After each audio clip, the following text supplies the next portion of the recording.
Assalamualaikum warahmatullahi wabarakatuh. Hai, kembali lagi bersama saya Ziardianti dengan NIM 2284384. Pada minggu ini saya masih mengusung terkait judul buku yang masih sama, yaitu Pedagogik Teoritis Sistematis, dan pada minggu ini saya akan mereview terkait pergaulan dan pendidikan, yang dimana pergaulan sebagai fenomena pendidikan atau situasi pendidikan. Jika kita mengingat bahwa kita ini sebagai makhluk sosial yang dimana tentunya akan melakukan suatu interaksi dengan manusia yang lainnya, dan selain interaksi kita juga akan melakukan suatu pergaulan, yang dimana dalam pergaulan tersebut bisa dibedakan menjadi beberapa bagian sesuai dengan pelakunya yang melakukan pergaulan tersebut.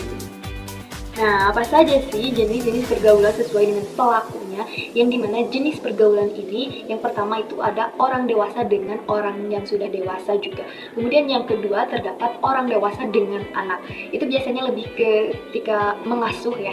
Kemudian yang ketiga anak dengan anak, itu seringkali terjadi sebuah perlakuan atau sering bermain bareng ya. Kemudian selain jenis pergaulan tersebut, kita juga harus mengetahui akan situasi pergaulan, yang dimana situasi ini juga terbagi menjadi dua bagian. Pertama itu situasi pendidikan, dan yang kedua situasi biasa atau bukan pendidikan. Nah, kita harus bisa membedakannya.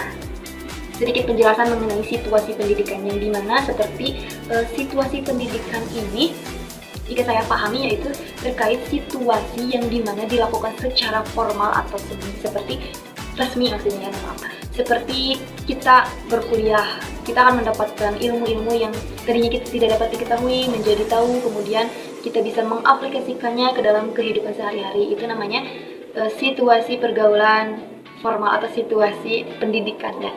Kemudian seperti kita sedang les bahasa Inggris, kita mendengarkan penjelasan-penjelasan dari Miss, kemudian kita bisa memahaminya, kemudian melakukan percobaan dari bahasa Inggris tersebut. Kemudian contoh lain seperti seorang ustadz yang sedang menyampaikan akan materi ceramah terhadap ibu-ibu atau bahkan sedang mengajarkan murid-murid yang mengaji. Selain itu terdapat situasi bukan pendidikan atau dilakukan secara kurang formal atau resmi, itu biasa terjadi dalam kehidupan sehari-hari. Maksudnya itu lebih sering lah gitu ya. Seperti contohnya bila kita ke pasar, kita kan selalu beli sayur, beli sesuai kebutuhan. Nah, di situ kita selalu melakukan interaksi penawaran harga, atau di situ disebutnya situasi jual beli barang. Kemudian contoh lain yaitu seperti kita berlibur ke pantai, itu dalam situasi hiburan atau refreshing ya.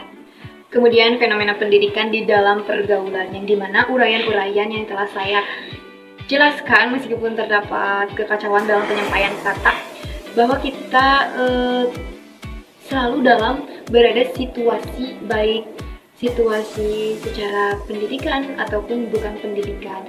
Nah, maka dapat disimpulkan bahwa sekalipun belum tentu semua pergaulan mengandung fenomena pendidikan, tetapi fenomena pendidikan itu hakikatnya berada di dalam pergaulan. Maka kita harus bisa akan memilah dan memilih akan pergaulan yang baik, ataupun kita harus tahu yang tidak baik itu seperti apa, supaya hidup kita tidak terjerumus ke dalam hal-hal yang negatif ya teman-teman. Nah, mungkin itu saja yang dapat saya sampaikan terkait review buku pada hari ini, dikarenakan waktu sudah azan maghrib. Saya cukupkan sekian. Mohon maaf apabila masih terdapat banyak kekeliruan dalam penyampaian review buku. Saya ucapkan terima kasih, dan wassalamualaikum warahmatullahi wabarakatuh. See you next time. Bye-bye.